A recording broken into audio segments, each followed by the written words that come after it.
Hi, this is Pastor Nadine. Welcome to session 13 of our Prayer Walk video series. Today's session, we're going to think a lot about the subject of prayer, praise, and joy. Well, just moments ago, it was raining, and it seems that it is going to rain on and off for a while.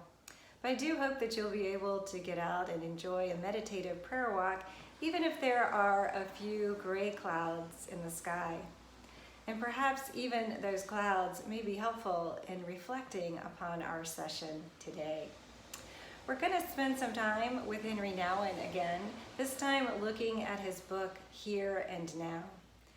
And we're going to think about how joy and praise are really essential elements of our faith and how our prayers help us to engage them. Well, there really are a lot of dark clouds hovering over us right now.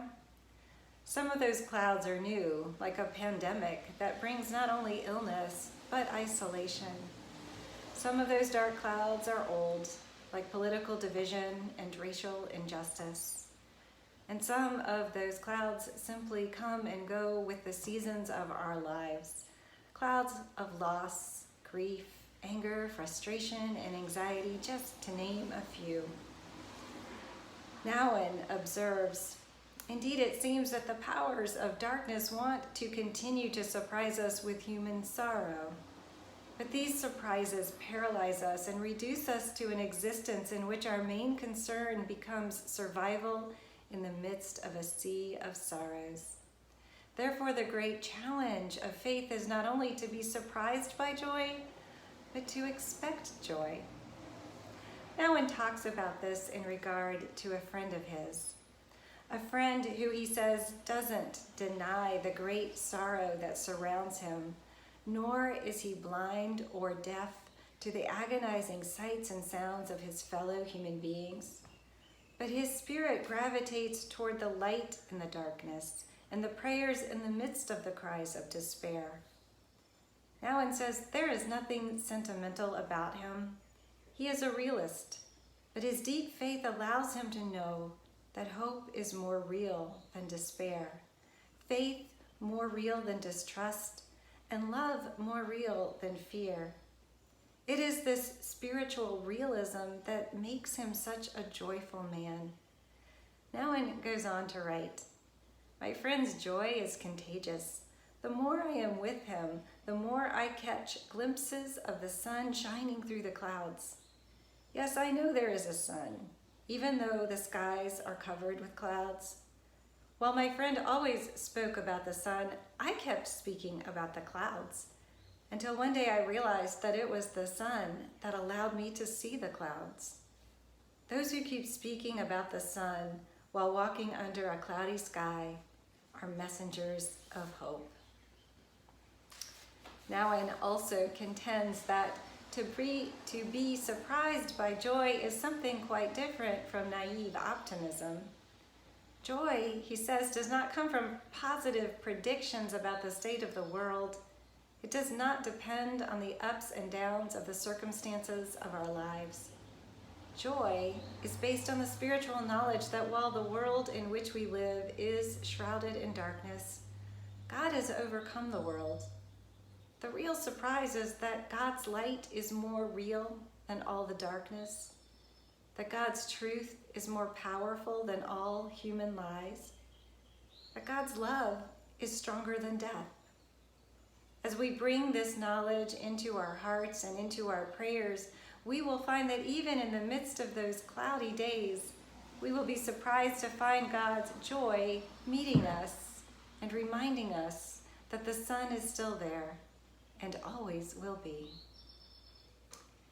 And as we turn to think a little bit about praise, we'll look to Eugene Peterson, who believes that the end of prayer is praise, and all prayer pursued far enough becomes praise. Peterson expands on this by saying, "Any prayer, no matter how desperate its origin, no matter how angry and fearful the experiences it traverses, ends up in praise. It does not always get there quickly or easily. The trip can take a lifetime, but the end is always praise." We end finally at praise because there we will meet God and realize that God was also there at the beginning of our prayer and indeed throughout our prayer. If we look to our book of Psalms, we are constantly brought to this understanding that even a journey of lament will finally bring us to praise. And here, too, we may discover that we are surprised once more by joy and the discovery of praise even beneath a cloudy sky. As you go out for your prayer walks this week, I offer a few suggestions for you to use as your breath prayers. Of course, you are always welcome to come up with your own breath prayer that is meaningful for you. For this week, I have Spirit of joy, flow in me. Unbounded joy, I welcome you. Holy God, I stand in wonder. Lord Jesus Christ, you are my joy. God of all hope, I praise you, I praise you. Holy One, surround me with your light. I think for today we'll use unbounded joy, I welcome you. So I invite you now to find a comfortable place to sit or stand, to try and let distractions fall away, to clear a space in your heart and in your mind to receive what God may be revealing to you. And I invite you now to start with those good, deep breaths.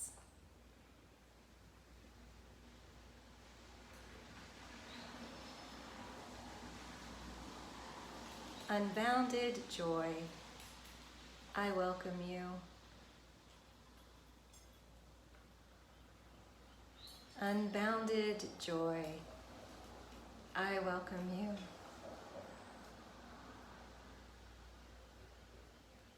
Unbounded joy, I welcome you.